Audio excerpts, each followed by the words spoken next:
Welcome to Not a Roofers podcast, where we discuss roofing without all the jargon. I'm Brianna. And I'm Charity. And this is today's episode.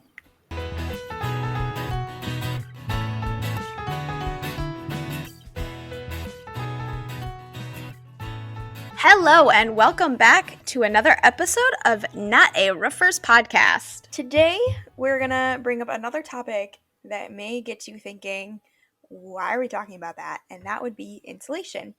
And the reason why I think that people might be thinking, like, why are we talking about insulation and related to roofing, is because you wouldn't think that they're directly related, right? Like, there's roofing and there's things that happen with roofing, and then insulation's the stuff that's inside, right? It's not seen, it's in between walls, it's in your attic, it's all over your house or building, and I don't think there's that correlation of how they work together. But as we've learned with a couple other topics we've talked about before, like HVAC systems and other things in a building, they do work together. It's kind of like the skin on your body. The skin of your body protects everything inside your body, and the roof protects things inside a building. And so they do correlate in that way, which is why we're talking about it. So, as we always start, let us get into the definition, or the definitione, as we like to unfortunately say sometimes. That you like to unfortunately say, because I would say it definition. You add like extra letters. Anyway, the definition of insulation, it is a noun, and it is a material that is used to stop the passage of electricity, heat, or sound from one conductor to another. And this is a definition that I can stand by, because my first 2 points were going to be about it retaining energy and soundproofing. But, you already hit those two on the head with the definition. So, moving on. It likes to just insert the definitions, sometimes just insert themselves in the conversation, like, hello, I exist and I take all of your talking points away. I mean, which is okay, because then that means that's actually a good definition. So the definition talked about how retaining energy and soundproofing are points of why we insulate. It also helps prevent long-term damage from moisture buildup in the attic. So another thing is that when insulation is properly installed, which we'll talk about later, but when it's properly installed, it'll help, prevent heat from traveling through the roof of your building, and that heat leaving, or in the summer, that cool air leaving, actually puts strain on your shingles and or roofing membrane, and those can cause problems too. So insulation stops that from happening. And I know when we talked about ice dams, we mentioned that the heat leaving your roof system will melt the snow and it'll create ice dams. So insulation actually helps to protect your roof from the formation of ice dams. Yeah. So there are 5 main types of insulation, and I don't want you to think that there's not more. That is why I just said the 5 main types. There are other types. So we're just going to talk about the 5 main types of insulation that you can get. So the first one is going to be loose fill insulation, and this is made out of fiberglass or cellulose. This insulation you would find in the walls, but what they do is they blow it into your empty attic cavity.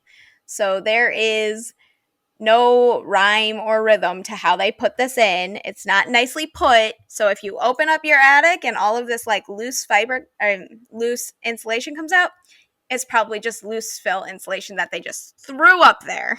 It's not always throwing. Sorry, blowing. They blow it up there. So I actually have some personal experience with loose / blow-in insulation. I don't remember how old I was, but I was 10, 11, maybe 12, and we needed to re-insulate the attic of the house that we were living in. And so on one Saturday, my dad went and he had rented the machine that you have to put the insulation into for it to blow into the attic. And then there were these blocks of insulation that I had to cut open, break in half, and then feed into the machine so that he could blow it into the attic. And you're right, there is no rhyme or reason to it, unless the person who's doing it has a pattern of how they're doing it. So most people work from like the farthest area, blow in that area, and then move to the opening to the attic. And so yeah, I spent an entire Saturday helping with that, and it was interesting to say the least.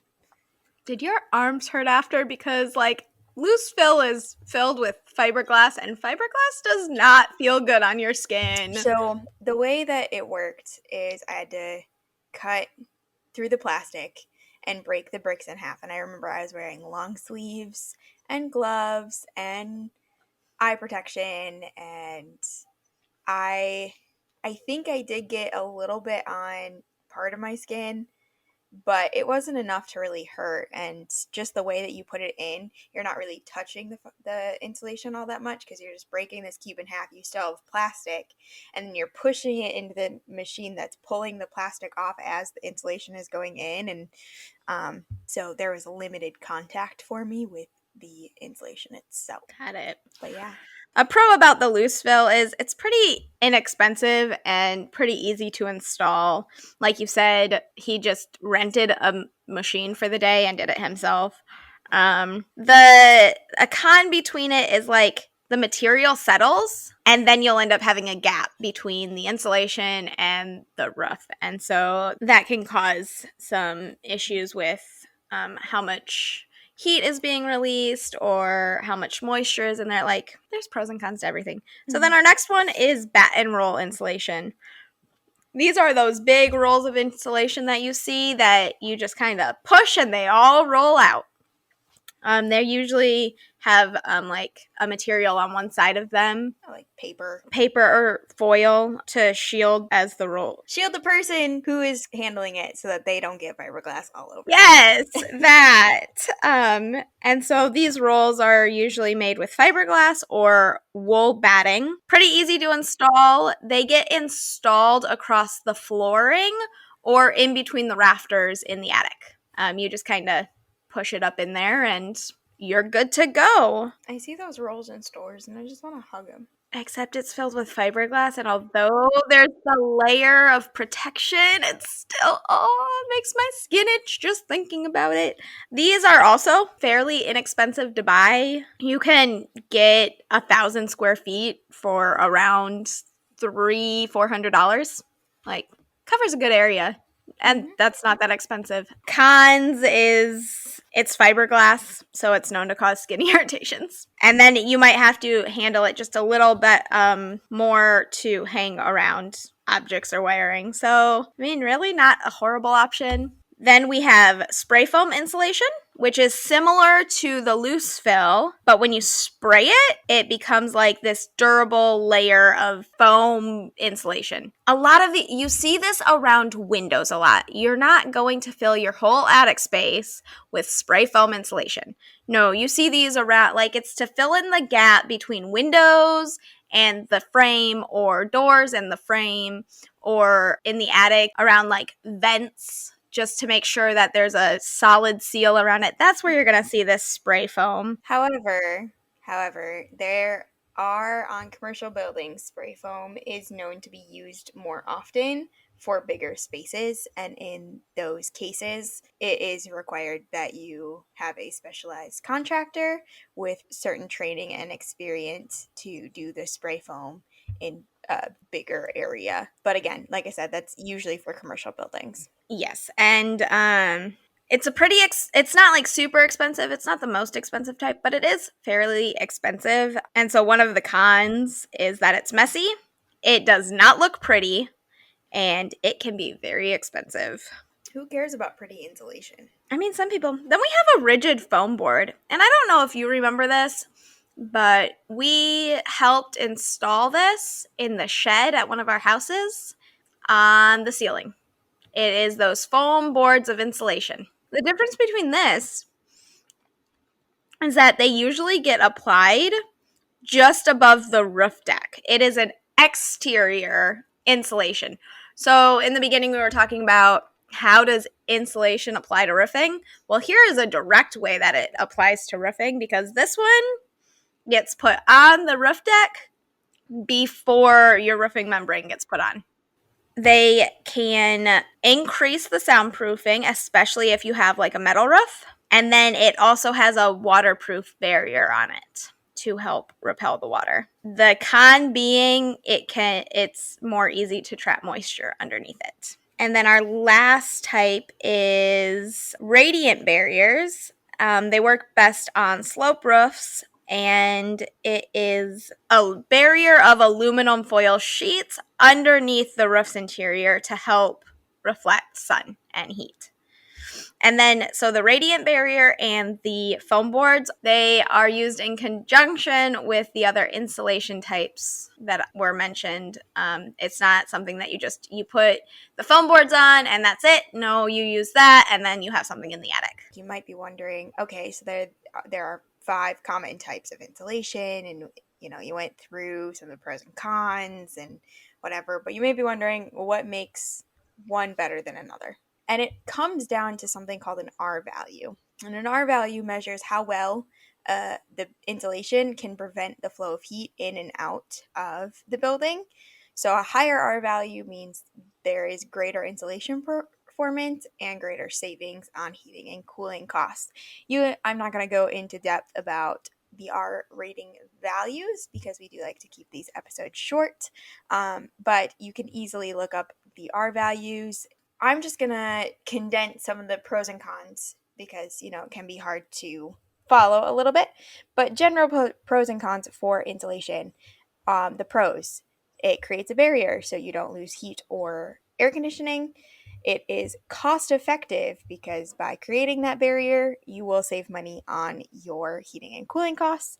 It reduces condensation in your attic, which will hopefully reduce the possibility of mold and rotting wood in your attic, and it helps your building be more soundproof. So those are general pros for insulation. However, here are some of the cons, and this is a mixed list from all of the different types. So some of them relate to everything, some of them don't. So we talked about the fiberglass that can irritate your lungs, your eyes, your skin, not fun. As with everything, I feel like it comes down to poor installation. So if insulation is not installed properly, there can be rips, tears, open spaces that will hinder the effectiveness of the insulation. Heat conduction is possible through some structural elements. The weight of insulation, we didn't talk about this, but the weight of the insulation can be a burden to how the ceiling was constructed. And so, that is something to think about. How much insulation, what's the weight of it, so on and so forth. Because, if you've ever seen like blown in insulation, it just looks like this fluffy stuff in your roof, or not in your roof, in your attic. But it does add weight, which is a problem. So we did talk about this.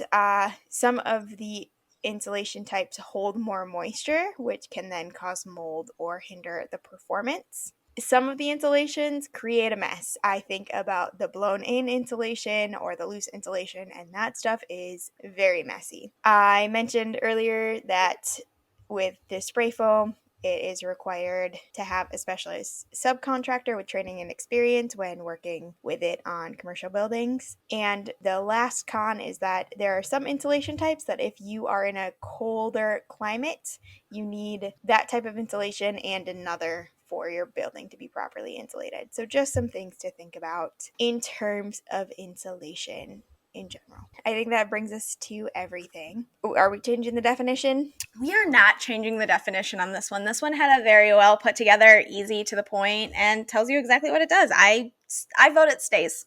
Okay, cool. So the definition is a noun, and it's material that is used to stop the passage of electricity, heat, or sound, or from one conductor to another. That concludes this episode of Not a Roofer's Podcast. We just want to thank you so much for joining us on the podcast and listening with us as we continue to learn about the roofing industry. And until then, we will be back next time. Bye. That brings us to the end of today's episode. If you've been loving what you're hearing, make sure to press the subscribe button so you get notified anytime we post a new episode. Episodes come out on Monday and Fridays. Please feel free to share this podcast with a friend. We'd love everybody to be able to join us and learn more about the roofing industry as we go along on this journey. If you don't already, follow us on Facebook, LinkedIn, Instagram, and YouTube. I will put all of our information down in the show notes below. Feel free to contact us with any questions or any roofing ideas that you would love for us to talk about. I hope you have a great day, and we will see you next time.